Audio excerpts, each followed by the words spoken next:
Հայ մեծանուն բանաստեղծուհու ստեղծագործությունները հանգրվանել են Վարդապետի տանը։ Կոմիտասի տուն-թանգարանի դահլիճում յուրովի են հնչում Սիլվա Կապուտիկյանի բանաստեղծությունները, համեմված Կոմիտասի նոտաներով։ Խորհրդային իրականության ամենավառ ու առաջադեմ գործչին համարձակ տիկնոջը նվիրված միջոցառումը նոր շունչ է բերել մեր մշակութային կյանքին։ Երեկոն կյանքի է կոչվել տիկին Ռոզա Ծառուկյանի անմիջական աջակցությամբ։ Նրանց մտերմության մասին քչերը գիտեն։ Շատ հարգարժան մարդիկ էին հավաքվել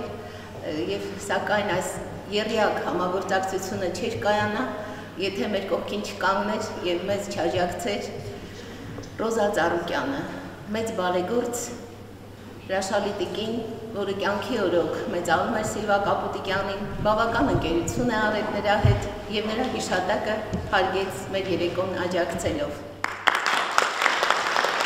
Այս բարձրաճաշակ համերգը, այս միջոցառումը միացավ այն բազմաթիվ մշակութային միջոցառումների ցանկին,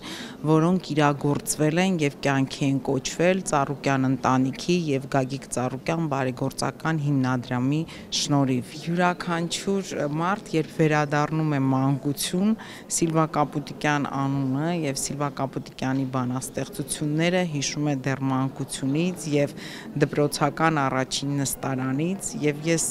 շատ մեծ ցանկություն կունենայի, որ հասուն տարիքում էլ մենք կարողանայինք նրա տված խորհուրդները, պատգամները հիշեինք, պահպանեինք եւ այսօր ավելի քան երբեք սիրում եմ քեզ հայոց լեզու բանաստեղծությունը հաճախ կրկնեինք, որպեսզի իսկապես սիրեինք եւ պահպանեինք մեր լեզուն, գրականությունը, մշակույթը եւ հայոց պատմությունը։ Մախմուր աղջիկ, թե աչերս քեզ որոնեն, միլացացնի եւ կապուտիկյանական մի շարք այլ հայտնի գործեր տասնամյակներ շարունակ սիրվել ու դարձել են էստրադայի գոհարներ։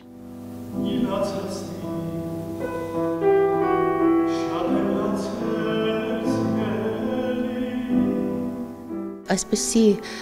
նախագիծ չի իրականացվել, որ նրա երգերը, իսկ նա 100 երգից ավելի երգերի հեղինակ է, հնչեն դասական երաժշտության ուղեկցությամբ, այսինքն Լարային քարյակի, ջութակի, թավջութակի ուղեկցությամբ։ Երեկոյի ընթացքում Կապուտիկյանը նաև ներկայացվում է որպես գաղթականի հայրենասեր դուստր, որի ընտանիքի պատմությանը այնքան համահունչ են Կոմիտասի նոտաները։ Կոմիտասի տանը պիտի հյուրընկալվեր, այսպես ասած, ճակերտավոր հայ մեծ բանաստեղծուհին, որի ամբողջ կյանքի նպատակը եղել է հայրենիքի գովերգումը, Հայաստանի գովերգումը, գեղեցիկի գովերգումը, հայոց լեզվի եւ բնականաբար սրանք այն չափանիշներն են, որոնք պիտի հնչեն, պիտի լսվեն նաև Կոմիտասի թանգարան ինստիտուտում։ Կապուտիկյանի ստեղծագործությունները երեխաները սովորում են դպրոցից, հետո նորովի բացահայտում նրան, վերապրելով զգացմունքային, միևնույն ժամանակ ուժեղ կնոջ հույզերը։